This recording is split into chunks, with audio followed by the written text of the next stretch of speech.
utwika ingona iri kwambuka umuhanda arekura muyatayitamo ndayihaye sha ipita mu cico shyira hasi kirara kivayo hano tuzarya ibyimejeje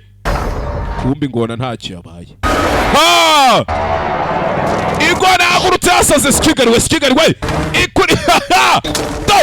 umwambaro ataruka sikigariwe ingona ifite uruhu rukomeye ndapfuye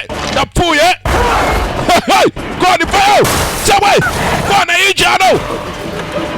fungura hakurya biranga hagize umuntu mfasha vuza induru ingona hari icyayikuruye hari uwayikuruye inde umugabo cyawe ingona kata ibikanu ayikate bikanu